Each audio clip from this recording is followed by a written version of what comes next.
Hello students, आज मैं बच्चों आपको एलन की जो है ना एक्सरसाइज 2 मैट्रिक्स की एक्सरसाइज 2 के डाउट बता रहा हूँ। एक्सरसाइज 2 बुक एलन मैट्रिक्स 1 तो आपने कर ही ली होगी। वैसे 1 का सॉल्यूशन भी आपको भेज दूंगा कुछ मैन क्वेश्चंस के, क्योंकि 2 की ज़्यादा डिमांड थी इसलिए मैं 2 को पहले सोल्व कर रहा हूँ आपको। ठीक है, देखो इसके कुछ पहला क्वेश्चन है, जैसे फर्स्ट क्वेश्चन है भाई बच्चों।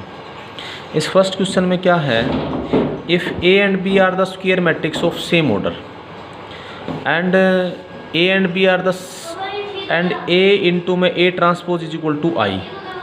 देखो आपको ये दे रखा है ए इंटू में ए ट्रांसपोज आई दे रखा है, तो आपसे फिर इसकी वैल्यू पूछ रखी है ए ट्रांसपोज बी ए इसकी पावर 10। तो देखो बच्चों, पहले आप इसकी ए ट्रांसपोज बी, ये मैंने आपको उसमें भी सोल्व कराया था, इसका स्क्वायर करो आप। बिल्कुल बेसिक डेफिनेशन से चलते हैं। ए बी इंटू में A transpose B A. Matrix multiplication commutative नहीं है बट एसोसिएटिव तो होती है। तो ए इंटू में ट्रांसपोज किसके इक्वल हो जाएगा, आई दे रखे आपको, तो ये किसके इक्वल हो जाएगा, आई होगा। तो बी बी से मल्टीप्लाई होगा तो बच्चों ये क्या हो जाएगा, ए ट्रांसपोज बी स्क्वायर ए। ठीक है, सिमिलरली ए ट्रांसपोज बी ए इसकी पावर 3 करोगे, तो 3 पावर करोगे तो यहाँ क्या हो जाएगा, इसको लिखोगे ए ट्रांसपोज बी ए इसकी पावर 2 इंटू में ए ट्रांसपोज बी ए। फिर ये आपने सोल्व किया हुआ A transpose B square A into में ए ट्रांसपोज बी ए। देखो इसकी वैल्यू तो हमने ऊपर निकाल ली थी ना, तो ये वैल्यू रख दी। अब ये ए इंटू में ए ट्रांसपोज फिर क्या होगा बच्चों, आई। तो ये A transpose B square into में बी ए, ये आई। ठीक है, आई हो गया तो बी इंटू में आई तो बी ये होता है, तो ये बी क्यूब हो जाएगा, ये ए ट्रांसपोज इंटू में बी क्यूब ए। ठीक है, तो सिमिलरली इन जनरल यहाँ कुछ भी रखोगे, ए ट्रांसपोज बी की पावर बी ए इसकी पावर 10 है, 10 निकालना होता तो यहाँ बी की पावर 10 हो जाएगा, सीधी सी बात है, बी की पावर 10 ए। आप समझ गए, एन पावर होती तो इसकी पावर एन हो जाती। ठीक है, तो ये कौन सा ऑप्शन है, ये बी ऑप्शन है इसका करेक्ट। ठीक है, बी ऑप्शन के अंदर ही दे रखा था। दूसरा जो क्वेश्चन है सेकंड क्वेश्चन में क्या दे रखा है बच्चों, if A is invertible idempotent matrix. A invertible है और आइडेम्पोटेंट मैट्रिक्स है। इन्वर्टिबल का तो मतलब ये है कि determinant A not equal to 0 होगा, और आइडेम्पोटेंट का मतलब है डेटरमिनेंट ऑफ ना ए स्क्वायर इज इक्वल टू ए होता है, आपको अच्छे से पता है। ठीक है, और इसका डेटरमिनेंट लोगे दोनों साइड, तो डेटरमिनेंट ऑफ ए का square is equal to determinant of A होगा, दोनों तरफ डेटरमिनेंट ले लिया। तो यहाँ से फिर क्या आ जाएगा बच्चों, डेटरमिनेंट ए का square minus determinant A is equal to 0। तो दैट इम्प्लाइज ये क्या आएगा, डेटरमिनेंट ए इंटू में determinant of A minus 1 is equal to 0। यहाँ से आपके पास क्या हो जाएगा, या तो डेटरमिनेंट ए आएगा 0 और या डेटरमिनेंट ए आएगा 1 के इक्वल। डेटरमिनेंट ए 0 तो हो नहीं सकता है ना, क्योंकि इन्वर्टिबल मैट्रिक्स है, तो इसका मतलब डेटरमिनेंट ए किसके इक्वल होगा बच्चों, 1 के इक्वल होगा। ठीक है, ये हमारे पास बात आ गई। अब देखो आपसे क्या पूछा गया है इसके अंदर, अब आपसे पूछा गया भाई एडजॉइंट ऑफ ए की वैल्यू क्या क्या हो सकती है। तो देखो बच्चों एक बात बताओ, एडजॉइंट ऑफ ए की वैल्यू क्या क्या बन सकती है। ऑप्शंस दे रखे हैं, एडजॉइंट ऑफ ए का whole square, identity matrix, A inverse, और है नन ऑफ दीज, जैसे ये ऑप्शंस है ना। तो देखो ये एडजॉइंट ऑफ ए का होल स्क्वायर भी हो सकता है, ए इनवर्स भी हो सकता है, और आई। सारे आंसर सेम ही है आइडेम्पोटेंट के केस में। आपको होगा जी कैसे, देखो आपको ये पता रखा था ए स्क्वायर किसके इक्वल है, ए के इक्वल है ना। तो एडजॉइंट लोगे दोनों तरफ, तो adjoint of A square is equal to adjoint of A. Adjoint of A square को फिर आप क्या लिख सकते हो, एडजॉइंट ऑफ ए, यानी ए इंटू में ए है, तो ये एडजॉइंट ऑफ ए इंटू में एडजॉइंट ऑफ ए लिख सकते हो, is equal to adjoint of A. तो देखो ये बन गया एडजॉइंट ऑफ ए का होल स्क्वायर है ना, माइनस में adjoint of A is equal to 0 matrix. ठीक है, तो यहाँ से एडजॉइंट ऑफ ए से आप इसको प्री मल्टीप्लाई करोगे जैसे, या पोस्ट मल्टीप्लाई करोगे, एज यू लाइक, जो सा भी करो, तो ये क्या बन जाएगा यहाँ पे बच्चों, एडजॉइंट ऑफ ए। समझ गया आप बात ये। देखो ये तो यहीं पे बात प्रूफ होगी, एक बात तो यहीं पर होगी आपकी। देखो ज़रा एक बात तो यहीं से निकल आएगी। देखो आपका ये जो एडजॉइंट ऑफ ए का होल स्क्वायर किसके इक्वल आ गया यहाँ से, एडजॉइंट ऑफ ए।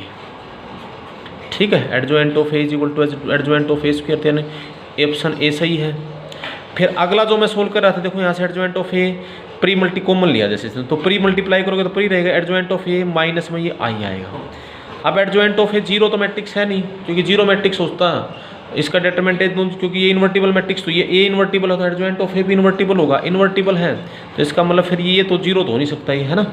ठीक है, तो यही जीरो होगा। आगे बात समझिए, तो ये क्या हो जाएगा, एडजॉइंट ऑफ ए माइनस में I is equal to zero. तो यहाँ से एडजॉइंट ऑफ ए किसके इक्वल आ जाएगा बच्चों, आई के इक्वल आ जाएगा। ठीक है, इसलिए बी ऑप्शन भी करेक्ट है आपका। सी जो ऑप्शन है वो क्या है, ए इनवर्स किसके इक्वल होता है बच्चों आपका, adjoint of A by determinant A. Determinant A 1 है तो ए इनवर्स क्या होगा, एडजॉइंट ऑफ ए। ठीक है, तो तीनों ए बी सी तीनों ऑप्शन हो गया। समझ गया आप बात ये, तो इसको इस तरह से सोल्व करना था।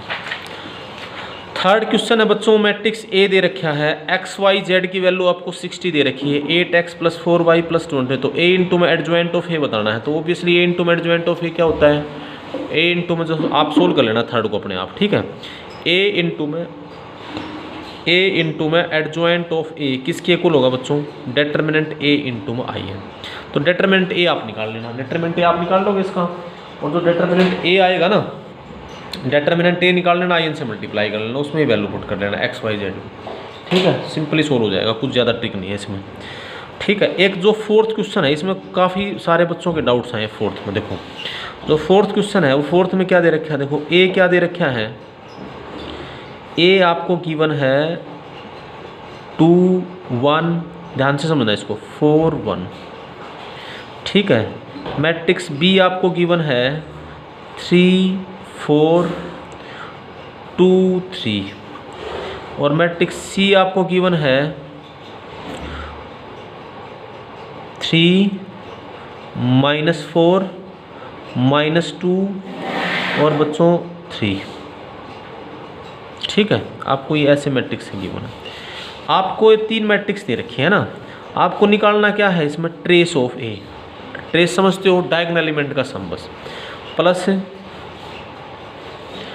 Trace of A B C by 2, है ना, plus trace of A B C का स्क्वायर बाई 4 सॉरी, और प्लस ऐसे चल रहा है भाई बच्चों, अगले में ए बी के क्यूब ये लिखा हुआ।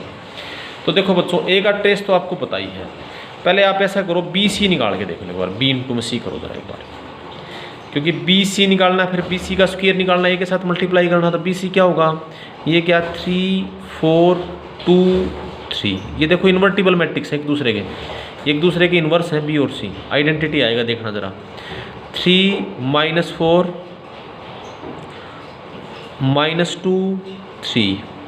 ठीक है, इनकी मल्टीप्लिकेशन करोगे तो क्या आएगा, देखो इसको इससे मल्टीप्लाई करोगे, रोज बाई कॉलम, देखो 9 -8 -12 +12, फिर 3 से करोगे तो 6 -6, इससे मल्टीप्लाई करोगे तो क्या आ जाएगा यहाँ पे, -8 + 9, तो ये क्या आया बच्चों, 1 0 0 1, यानी बी और सी एक दूसरे के इन्वर्स है। बी इंटू में सी की वैल्यू आइडेंटिटी आएगी, तो बी इंटू में सी आई है, देखो बी इंटू में सी आई आ गया, तो बी इंटू में सी का स्क्वायर भी आई आएगा बच्चों, बी इंटू में सी की पावर 3 भी आई आएगा, सब आई आएंगे या नहीं आएंगे सारे।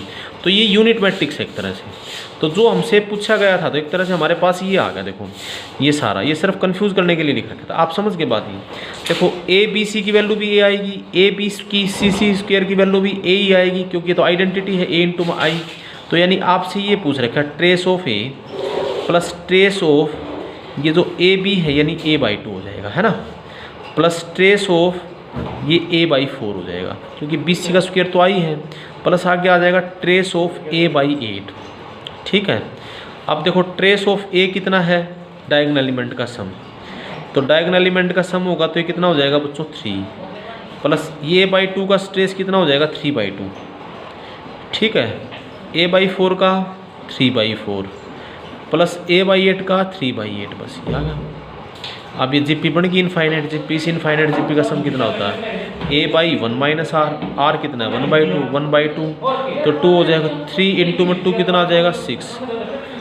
आगे बात समझ आपको ये, ठीक है, तो इसका आंसर आ जाएगा 6, यानी ये ऑप्शन करेक्ट हो जाएगा 4। ठीक है, अब जैसे इसी तरह से एक फिफ्थ क्वेश्चन है। फिफ्थ क्वेश्चन भी बहुत सारे बच्चों का डाउट आ रहा है। जो फिफ्थ क्वेश्चन है उसमें भी बहुत सारे बच्चे कंफ्यूज हो रहे हैं। तो फिफ्थ में क्या दे रखा है बच्चों, देखो मार्कर थोड़ा सा चेंज कर रहे हैं, इसमें वो नहीं लिख रही है। जो फिफ्थ क्वेश्चन है, फिफ्थ में आपको क्या दे रखा है, देखो फिफ्थ में आपके पास है ये मैट्रिक्स है। देखो जो फिफ्थ क्वेश्चन है, ए की वैल्यू कितनी दे रखी है, ए ट्रांसपोज आपके पास है B C D, B transpose आपको दे रखा है सी डी ए, सी ट्रांसपोज आपको दे रखा है डी ए बी, और डी ट्रांसपोज आपको दे रखा है बच्चों, सिमिट्री है इसके अंदर A B C, cyclic form में है ना। और एक मैट्रिक्स आपको एस दे रखा है। एस कौन सा मैट्रिक्स है, ए बी सी है ना, एस दे रखा है ए बी सी डी। तो आपसे ये कह रहा है भाई, देखो पहली बात तो ये एस किसके इक्वल है बच्चों, यहीं से देख लो एक बार। एस जो बी सी डी किसके इक्वल है, ए ट्रांसपोज। तो इसको आप ऐसे लिख सकते हो ए इंटू में ए ट्रांसपोज एस को, एक तो एस है ए इंटू में ए ट्रांसपोज, ठीक है। फिर आपसे पूछ रखा है एस के बारे में, एस स्क्वायर किसके इक्वल है, S cube, S square S के इक्वल है, एस क्यूब क्या है, ये सब आपसे बातें पूछी गई। जरा देखो इसमें पहले देखो भाई एस आपको लिया, जरा इसमें एक बार ये एस क्यूब जो दे रखा है ना इसको कंसीडर करो। एस क्यूब को आप लो जरा, एस क्यूब किसके इक्वल होगा बच्चों, एस इंटू में एस इंटू में एस। एस मतलब A B C D, A B C D, A B C D, A B C D होगा। नहीं इसको 3 बार लिख दिया, 3 टाइम्स ही होगा। हाँ आप देखो इसको आप ऐसे लिख सकते हो A B C, matrix multiplication commutative नहीं होती लेकिन एसोसिएटिव होती है, तो इसको ऐसे लिख लें ए बी सी इंटू में डी ए बी, ऐसे तो लिख सकते हो आप इसको, इंटू में सी डी ए इंटू में B C D. A B C है आपका डी ट्रांसपोज है ना, डी ए बी क्या है आपका सी ट्रांसपोज, सी डी ए क्या है बी ट्रांसपोज, और ये क्या है आपका ए ट्रांसपोज। आप समझ गए बात ये, ठीक है। तो ये एक तरह से ये आपके पास ही आ गया। तो एस क्यूब की वैल्यू आपके पास क्या आ गई, D transpose C transpose B transpose A transpose. आप इसको ऐसे भी लिख सकते हो ए बी सी डी इस सारे का ट्रांसपोज लिख सकते हो, ठीक है। फिर ये ए बी सी डी है, इसका ट्रांसपोज ये किसके इक्वल है, ये एक तरह से तो एस का ही ट्रांसपोज हो गया ना, एस का ट्रांसपोज। तो ये जो ए बी सी डी है इसकी वैल्यू क्या है, बी सी डी, ये बन गया ए इंटू में ए ट्रांसपोज का ट्रांसपोज। आप समझे, जो ये बी सी डी है इसको मैंने लिख दिया ए ट्रांसपोज। अब ट्रांसपोज वाली प्रॉपर्टी लगा दोगे आप, ए ट्रांसपोज इंटू में ए ट्रांसपोज का ट्रांसपोज, तो ये क्या हो जाएगा ए ट्रांसपोज इंटू में इसका दोबारा ट्रांसपोज करोगे, ठीक है। सॉरी ये रिवर्स अल्लाह से ओपन होता है ना ट्रांसपोज तो बच्चों, तो ये आएगा ऐसे भाई, इस पे पहले ट्रांसपोज लगेगा, ए ट्रांसपोज इसका ट्रांसपोज इंटू में ए ट्रांसपोज। अरे प्रॉपर्टी होती थी ना ए बी का ट्रांसपोज, तो क्या होता था बी ट्रांसपोज बताया था ना इंटू में ए ट्रांसपोज, तो वो लगा दिया भाई। तो ये ए है ये बी है, तो ये क्या आ गया ए इंटू में ए ट्रांसपोज आ गया। ए इंटू में ए ट्रांसपोज मैंने आपको एस बताया था, देखो ये एस निकला था है ना, देखो ये एस निकला था है ना। तो इसकी वैल्यू किसके इक्वल हो जाएगी, तो वापस ऐसे ही आ गया। तो इसका मतलब ये किसके इक्वल आ गया बच्चों, यानी पहला ऑप्शन करेक्ट हो गया, एस क्यूब, ये तो एस ही आ गया, S cube is equal to S, ठीक है। तो पहला ऑप्शन करेक्ट है। दूसरा ऑप्शन फिर क्या दे रखे आपको इसके अंदर, S square is equal to S four, ये भी सही है क्योंकि इसको एक बार एस से और मल्टीप्लाई कर दो, एस क्यूब इंटू में S is equal to S into में एस, तो ये एस की power 4 is equal to S square, ये भी सही है। थर्ड ऑप्शन गलत है, S square is equal to S, ये नहीं है सही। समझ गया आप बात, ये बस ये पहले 2 ऑप्शन करेक्ट है इसके बच्चों, ठीक है। अब इसी तरह से है सिक्स्थ क्वेश्चन, एक सिक्स्थ के भी काफ़ी डाउट्स आए हैं। सिक्स्थ जो क्वेश्चन है, जो सिक्स्थ है, सिक्स्थ को ध्यान से देखना। सिक्स्थ में क्या दे रखे आपको, ये दे रखा ए मैट्रिक्स आपके पास क्या है, ए इज इक्वल टू, ये तो बस वैसे कंफ्यूज करने के लिए इतनी लैंग्वेज लिख रखी है भाई, ए इंटू में 1 10x माइनस 10x और 1, ठीक है। और एक फंक्शन डिफाइन कर दिया F X is equal to determinant of A transpose into में ए इनवर्स। तो ये तो चाहे आपको मैट्रिक्स नहीं भी दे रखा है तो भी वैसे भी सोल्व कर सकते थे आप ये, क्योंकि देखो यहाँ पर ही आपको पता determinant of A transpose into में का मतलब क्या है, this is the determinant of A transpose into में ए इनवर्स। तो that will be equal to determinant of A transpose into में डेटर्मिनेंट ऑफ ए इनवर्स, है ना।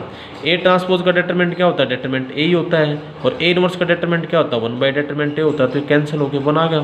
तो ये जो एफ एक्स फंक्शन है तो हमेशा कांस्टेंट ही है, एक्स 1 ही आंसर आएगा, हमेशा 1 आंसर आएगा, ठीक है। तो आप कुछ भी इसके ऊपर अप्लाई करते हो तो एफ एक्स तो कांस्टेंट फंक्शन है ना, ये इसकी कोई ज़रूरत नहीं है, तो कन्फ्यूज़ करने के लिए दे रखा है इस क्वेश्चन में। अब देखो एक बात बताओ, एफ ऑफ एक्स निकालना तो किसके इक्वल आएगा, एफ एक्स की तो वैल्यू ही हमेशा 1 है, तो डिपेंड ही नहीं करता एक्स के ऊपर, तो कुछ भी इनपुट हो जाए इसका आंसर तो हमेशा 1 ही रहेगा। आप समझ गए ना बात, ये इसका आंसर हमेशा 1 ही रहेगा। आप सब ठीक है, जैसे एफ ऑफ 1 हो गया यहाँ पे 1, 3 बार एफ लगाओगे तो भी 1। तो ये जो वैल्यू है ये आपसे पूछ रखा है, आपका क्वेश्चन ये है F of F of F of F और ऑफ एक्स, और ये n टाइम्स एफ है। तो इसका आंसर वैसे तो बच्चों 1 ही आएगा हमेशा, है ना, क्योंकि सब वैल्यू 1 1 है, कॉन्स्टेंट फंक्शन हमेशा हर जगह वैल्यू लेगा, कितनी भी इसकी कंपोजिशन कर लें। अब आपकी ऑप्शन दे रखे हैं एफ एन की पावर एफ की पावर एन एक्स, मतलब एफ एक्स 1 है तो 1 की पावर n, तो ये तो आंसर 1 नहीं होगा। तो इसका मतलब ए ऑप्शन भी करेक्ट है, ठीक है। दूसरा बी भी करेक्ट है, तीसरा थर्ड भी करेक्ट है, एफ की पावर n माइनस 1 एक्स, ठीक है। बस थर्ड भी देखो ये ए भी करेक्ट होगा, बी तो 1 ऑप्शन दे ही रखा है, सी आपको दे रखा है एफ की पावर n माइनस 1 इनटू में एक्स, तो ये क्या हो जाएगा 1 की पावर n माइनस 1, ये भी 1 रहेगा, तो ये भी सही करेक्ट है। और डी ऑप्शन गलत है, डी क्योंकि दे रखा है n इंटू में एफ एक्स की वैल्यू 1 है तो n आंसर आएगा, n नहीं है, सिर्फ ए बी सी 3 ऑप्शन होंगे। अब समझ के बात ही। अब नेक्स्ट देखो 6th के बाद जो 7th है, आज 6th तो बिल्कुल ईजी था वैसे कंफ्यूज करने के, 7th भी बिल्कुल आसान है। देखो 7th में क्या कह रहा है भाई, देखो 7th कह रहा है ये मैट्रिक्स है ए आर, ठीक है, ये मैट्रिक्स है ए, ये मैट्रिक्स ए दे दिया आपको, ठीक है। इसकी वैल्यू क्या है आपके पास 1 2r माइनस 1 0 1, ठीक है। आपको कह रहा है ये प्रोडक्ट बतानी है, क्या है भाई प्रोडक्ट है r is going from 1 to 50, ठीक है, 1 to 50 है ना, ये 1 to 50 इनटू में 1 0 2r माइनस 1 और 1। तो बच्चों देखो इसको आप सोल्व करोगे जरा, देखो इस प्रोडक्ट को कैसे लिखोगे, देखो ये ऐसे तो लिखोगे 1, यहाँ क्या आएगा, यहाँ 1 रखोगे पहले तो यहाँ क्या हो जाएगा 1 0 1 पहला है, इनटू में 2 रखोगे तो क्या हो जाएगा 1 3 0 1, इनटू में यहाँ रखोगे 1 5 0 1, ठीक है। आप जब 3 रखोगे तो ऐसे ही लास्ट में जब 50 रखोगे तो कितना हो जाएगा 1 50 रखोगे तो 99 0 1, ठीक है, ये बन रहा। तो पहले आप ऐसा करो बच्चों, इन 2 को मल्टीप्लाई करके देखो, पहले इन 2, तो देखो जब आप पहले इन 2 को मल्टीप्लाई करोगे तो क्या आएगा, रोज बाई कॉलम होती है मल्टीप्लिकेशन, इसको करोगे तो 1 ही आ जाएगा, 1 प्लस 0, है ना, ठीक है। इसको इससे मल्टीप्लाई करोगे तो 1 प्लस 3, ठीक है। फिर दूसरे रो को करोगे तो ये क्या होगा 0 प्लस 0, ठीक है। फिर इसको इससे मल्टीप्लाई करोगे तो कितना हो जाएगा 0 प्लस 1, ये तो इस तरह से कंस्ट्रक्शन है। तो ये पहले इन 2 को, फिर ये तीसरा मैट्रिक्स तो एज इट इज आएगा 1 5 0 1, अगला आएगा 1 7 0 1, और ये मल्टीप्लाई करते रहोगे तो लास्ट में आएगा 1 99 0 1, ठीक है। तो ये क्या बन गया आपके पास, देखो अब हमारे पास ये जो है ये तो 1 है, यहाँ इसको सोल्व करोगे फिर इन दोनों को मल्टीप्लाई करोगे तो देखो ये 1 है, ये 1 प्लस 3 है 4 हो गया ये जैसे, है ना, तो ये कितना होगा 1, ठीक है। यहाँ पर ये क्या आ जाएगा, ये तो 1 ही रहेगा, इसको 1 से मल्टीप्लाई करोगे 0 रहेगा, फिर इसको करोगे 1, ठीक है, प्लस ये 5 आएगा, इसको करोगे तो 5 से मल्टीप्लाई और ये इसको मल्टीप्लाई करोगे तो 3 + 1। ठीक है, ये क्या आएगा 0 और ये 1 ही आएगा। आप समझ के बात ये।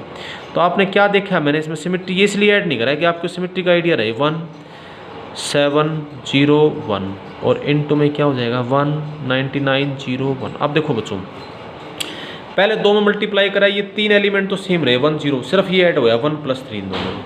इसके साथ और मल्टीप्लाई करा तो 5 और ऐड हो गया। अब इसके करोगे तो 7 और ऐड हो जाएगा। इस तरह से एक बात बताओ, इसका अल्टीमेटली क्या आंसर हो जाएगा, ये बन जाएगा 1, ये ऐड हो जाएगा 1 + 3 + 5 + 99, ये ऐड हो जाएगा, है ना।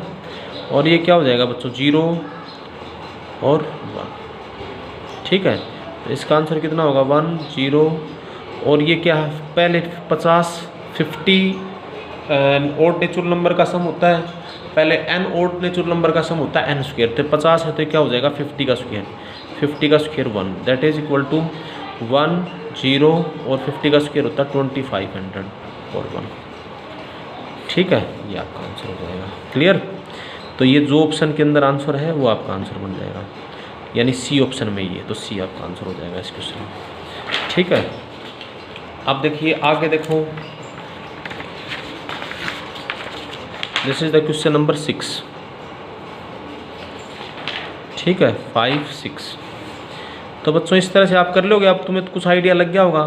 अब जैसे सेवन्थ क्वेश्चन था, ये नहीं, ये 6 नहीं बच्चों था 7th, ये था 7th क्वेश्चन। ठीक है, और ये जो क्वेश्चन था 6th, तो ये क्वेश्चन था 5th, हमने कर ही लिया था। आप समझ के बात ये। अब जैसे ये 8th क्वेश्चन है, अब मेरे ख्याल से आप इन सबको कर लोगे आराम से। अब आपको इसमें आइडिया भी आ गया होगा। जैसे 8th है, थोड़ा थ्योरेटिकल से वाले हैं वो आपको समझा देता हूँ मैं। जो ये 8th क्वेश्चन है, इसमें क्या दे रखे हैं आपको, 8th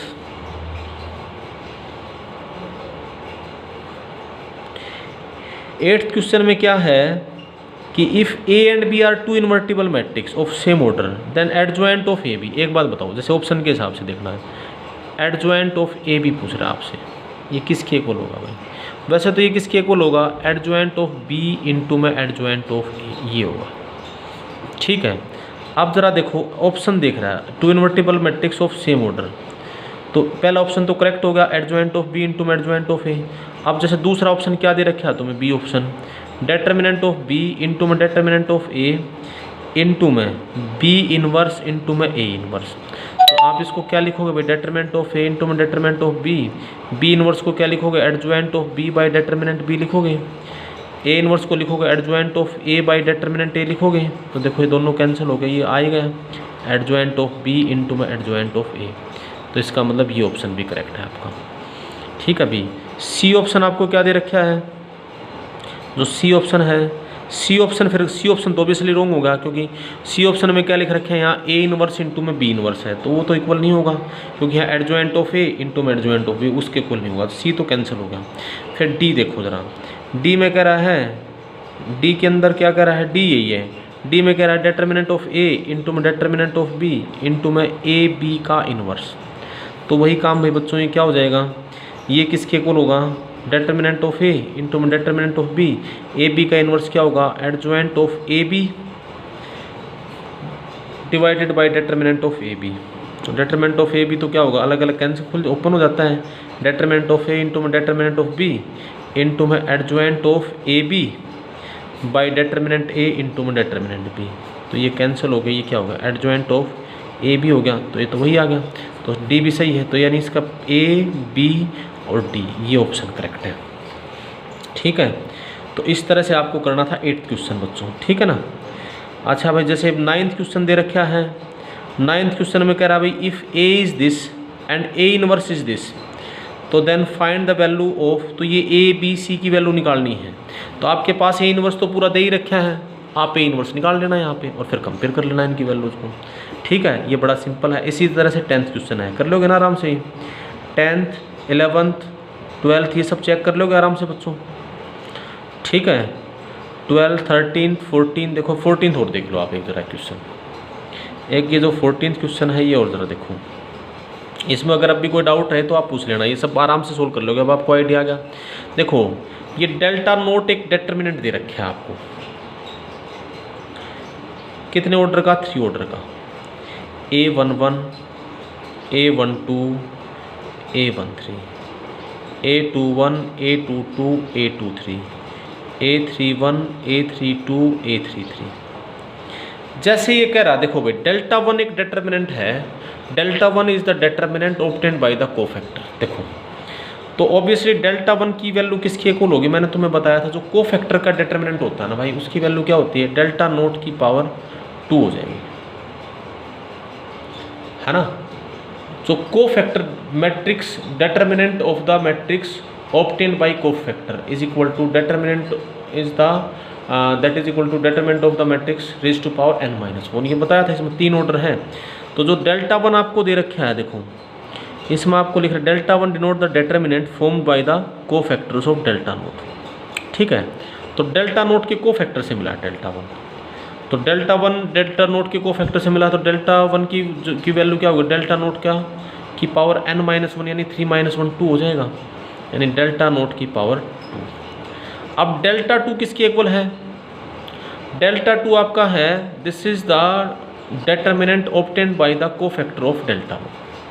तो इसकी वैल्यू क्या हो जाएगी? डेल्टा 1 की पावर, डेल्टा 1 की पावर ये 2 हो जाएगा। तो डेल्टा 1 की पावर ये है, तो डेल्टा नोट इसकी पावर कितनी थी? 2। तो भाई 2 इसकी पावर फिर क्या हो जाएगी? 2। तो यानी डेल्टा नोट की पावर 4 हो जाएगा डेल्टा 2। इसी तरह से डेल्टा 3 किसके इक्वल होगा फिर बच्चों? ये ऐसे चल रहा है काम सारा का सारा। डेल्टा 3 किसके इक्वल हो जाएगा? ये डेल्टा 2 की पावर कितनी होगी बच्चों? 2, है ना।